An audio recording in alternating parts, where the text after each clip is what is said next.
Hi guys, magandang gabi. Sorry, parang nabumpa.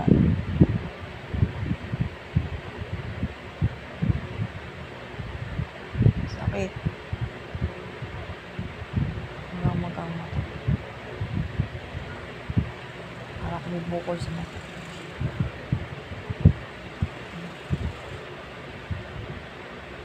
Kwento ko lang about sa love life na private namin. About sa love life or family life. Pero talaga na hindi na ako masaya. Hindi na ako masaya sa mga trato at mga pananalita sa akin na kinakasama ko. Actually, hindi naman kasi kami kasama. Di ba gano'n naman talaga? Asawa is kasal. Pero pag kinakasama, hindi kasal. Kasi dun pa mismo sa taong minahal mo, kung mahal mo, narinig mo siya, lumabas sa bunganga niya na sabihan ka ng malas. Actually, ilang araw ko yung pinag-iisipan. Tinatanong ko sarili ko, malas pala ako. Bakit ako naging malas? Sinabi niya kasi sa akin, sa tuwing umaga nag-aaway kami, malas daw ako. Kasi wala daw siyang naging pasahero.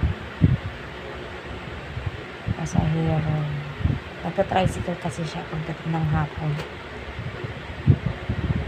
Tapos naisip ko, wala naman kaming pinag-awayan at umaga. Okay naman kami.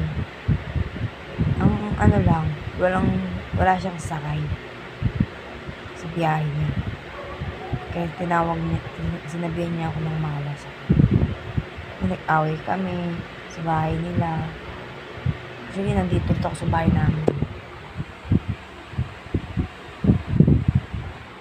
Kasama ko yung mga anak ko. Alam niyo guys, mas masaya ako nakasama ko yung mga anak ko kaysa makita siya.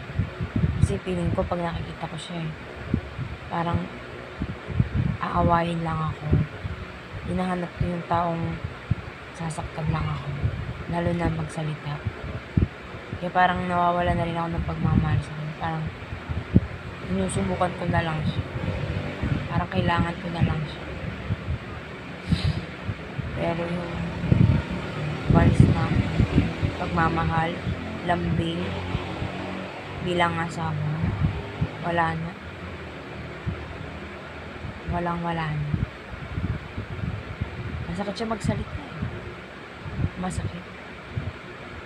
Mahal mo siya, tiniis mo siya, lahat ginawa mo,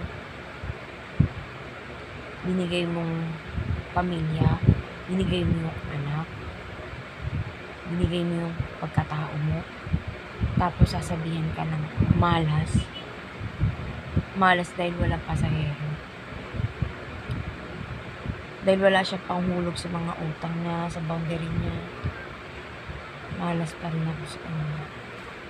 Kaya ang punta niya kahiwalayan. Ilang beses na rin kami nag-usap na maghiwalay nito. Pero ito yung pinaka-word na masakit, malas. Sinabihan ako ng masakit nun tanga daw ako, gago. Mga ganyang mga salita. Wala yun sa akin kasi naging tanga ako dahil sa kanya. Pero hindi ako naging malas. Dapat nga hindi niya ako sinasabihan ng malas ako. Kasi asawa niya ako. Binigay ko yung mga gusto niya. Magkaanak kami, pamilya. Dahil lang wala siyang pambayad ng utang niya, hulugan niya. Dahil nag-aaway kami madalas, sasabihan niya akong malas. Kayo nga, sabihan kayo ng taong mahal niyo, sabihan kayo ng malas kayo sa buhay. Anong mararamdaman mo? Sore eyes?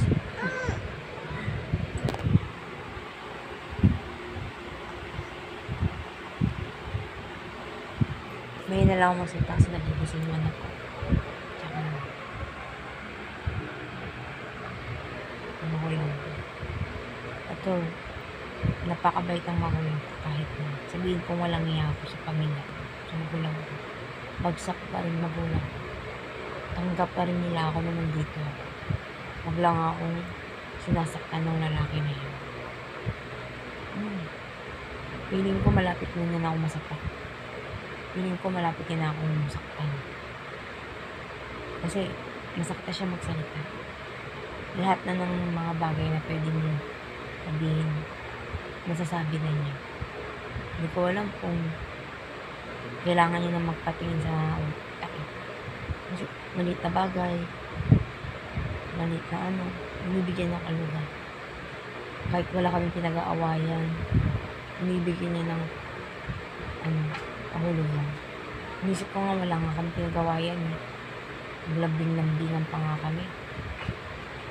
Tapos sasabihin niya akong malas. Tinanong ko siya, isipin mo muna kung yung pinag-awayan natin. Bakit sinabihan mo ako ng malas sa umaga? Hindi kita inaway at hindi ako nakikipag-away. Kung aawayin mo ko, doon ako nang aaway. Badon ako. Tsaka masaya ako kasama ko mga anak ko. Pag nakikita ko siya, doon na ako natutrauma. Aawayin na naman ako nito. Iba na naman ang mood nito. Pinapakiramdaman ko sa sarili ko kung okay ba siyang kasama. Kaya sa totoo lang, ayaw na ng magulang ko sa kanya.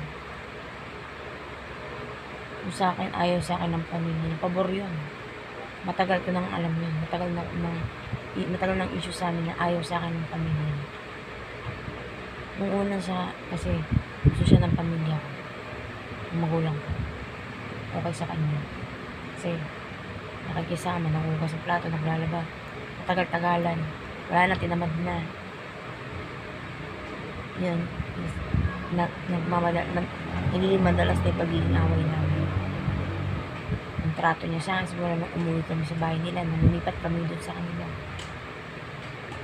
Dahil sa binyag-binyag na yan. Ayan, iba yung trato niya sa akin. Iba na yung pananalita. Iba na yung parang hindi niya na ako nirespeto bilang asawa. Kahihiyan ko na yun. Sayang yung pinag-aralan ko, sayang yung pinagtapos ko, sayang yung ginastos ng magulang ko, yung asawa ko pa ganyan. Sobrang sakit sa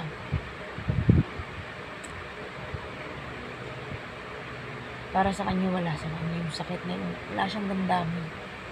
Marinig man niya to, mabasa man niya to, social media man ito. Totoo ako. Kilala na siya ng batas. Ganun yung trato niya sa akin. Ikaw, araw-araw bibigyan ka sandaan. May sandaan na yun, nangingi pa siya ng pangkain niya. Sabi ko, sandaan na nga lang binibigay mo, bibilang pa kita ng pagkain. Diba? Inisip ka nga, 80 ulam, 20 pesos kanin, 2 kanin. 12 na nga, dapat na 104 na ibigay.